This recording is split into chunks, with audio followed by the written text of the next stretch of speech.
अस्सलामुअलैकुम। तो स्टूडेंट्स, आज हम फिज़िक्स का चैप्टर नंबर 5 टॉपिक 5.2 स्टार्ट करेंगे, जिसका नाम है एनर्जी।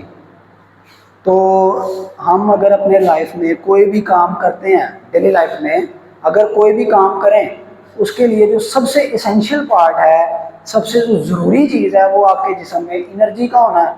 अगर आपके जिस्म में एनर्जी नहीं होगी, अक्सर आप लोग कहते हैं कि हम बहुत लो फील कर रहे हैं या बीमार फील कर रहे हैं, तो वो आपके अंदर एनर्जी का कम होना है।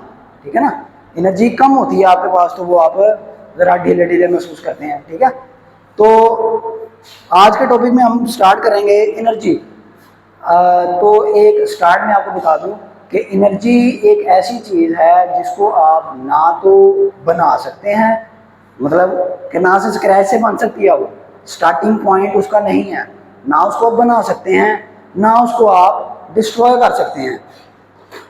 एनर्जी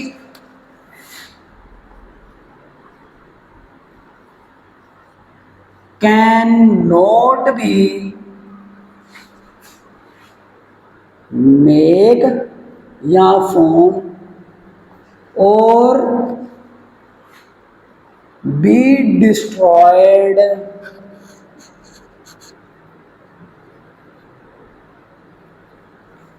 ठीक है, कैन नॉट बी मेड और कैन नॉट बी डिस्ट्रॉयड। ठीक है, ना तो उसको बनाया जा सकता है और ना ही उसको डिस्ट्रॉय किया जा सकता है। Energy changes its position, changes it's forms. जैसा कि कह लें कि हम आगे पढ़ेंगे, आगे आगे काइनेटिक एनर्जी जो आप किसी जिस्म में स्टोर करवाते हैं, वो चेंज हो जाएगी पोटेंशियल एनर्जी में।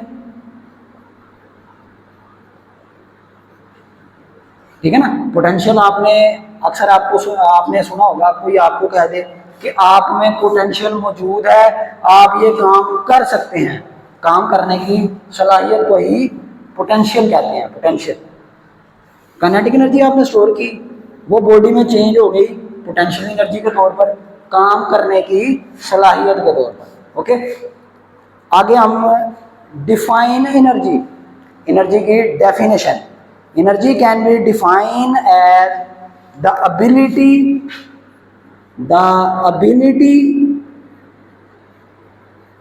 टू डू वर्क, काम करने की सलाहियत को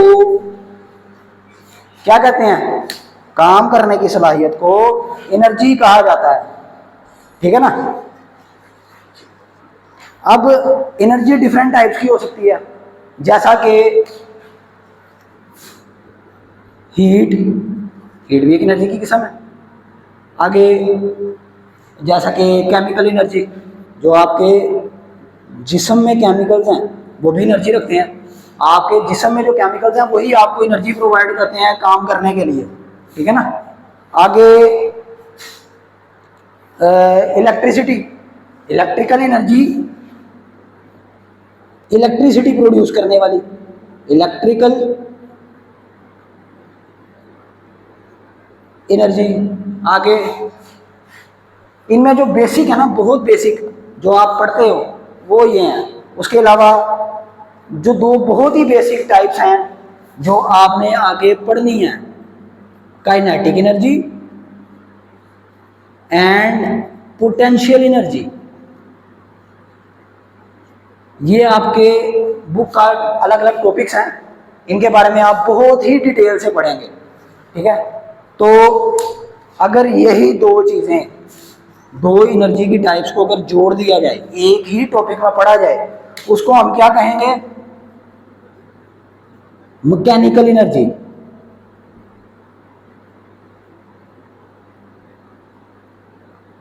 मैकेनिकल एनर्जी।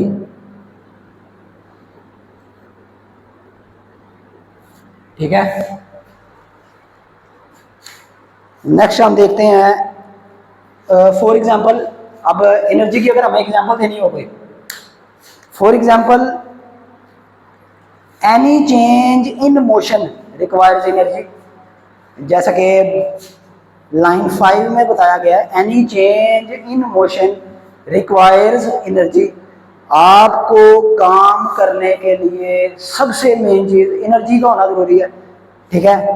उसके अलावा फॉर एग्जांपल अ स्ट्रेच्ड बो, साइड पे फॉर योर इंफॉर्मेशन में आपको लिखा नजर आ जाएगा, अ स्ट्रेच्ड बो स्टोर्स एनर्जी। अगर आप तीर कमान होता है ना, एक बो का मतलब झुकना भी होता है, क्योंकि लकड़ी झुकी हुई होती है, इसलिए उसको भी बो कहते हैं, कमान, ठीक है। तो अगर आप देखें, जिसको बिल्कुल खींचा गया हो स्ट्रिंग को ना, उसके एक स्ट्रिंग लगा हुआ होता है, बो के साथ एक स्ट्रिंग, या कह लें धागा तो नहीं, खैर रस्सी नुमा कोई चीज होती है जो इलास्टिक होती है थोड़ी सी, ठीक है, मतलब ज्यादा इलास्टिक नहीं होती, क्योंकि आप ज्यादा दूर तक उसको नहीं खींच सकते। अगर आप उसको फुली स्ट्रेच कर दें तो उसके अंदर क्या आप स्टोर करते हैं, आप उसके अंदर काइनेटिक एनर्जी स्टोर कर देते हैं, ठीक है। काइनेटिक एनर्जी स्टोर करते जा रहे हैं, जितना दूर तक खींचते जाएंगे वो काइनेटिक एनर्जी स्टोर करता जाएगा अपने अंदर।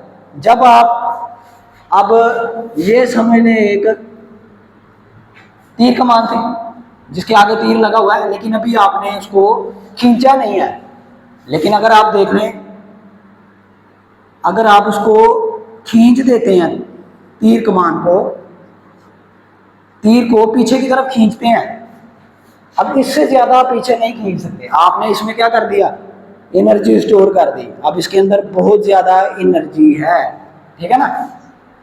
अब इसके अंदर एनर्जी स्टोर हो गई, काइनेटिक एनर्जी। अब जितनी आपने उसको एनर्जी दे दी, वो उस हिसाब से दूर जाएगा। अपनी दूरी किस लिहाज से है उसकी, अब डिस्टेंस किस लिहाज से कवर करेगा वो, जिसकी उसके अंदर, जितनी उसके अंदर आपने एनर्जी स्टोर करवाई। अब उस काइनेटिक एनर्जी ने तीर को क्या दे दिया, तीर को पोटेंशियल दिया, ठीक है, उसको ताकत दे दी, पोटेंशियल ताकत को भी कहते हैं। अब ताकत उसको मिल गई तीर को। अब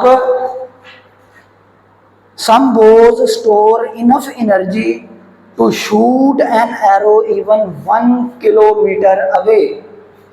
अब कुछ बोज ऐसे भी हैं जिनको अगर आप फुल्ली स्ट्रेच कर दें तो वो 1 किलोमीटर यानी 1000 मीटर तक, 1000 मीटर्स तक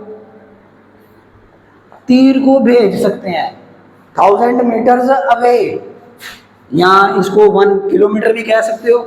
और अगर इसको आपने फीट्स में देखना है, जैसा कि कितनी दूरी बनेगी फुट के लिहाज से, तो वो तकरीबन 3000 प्लस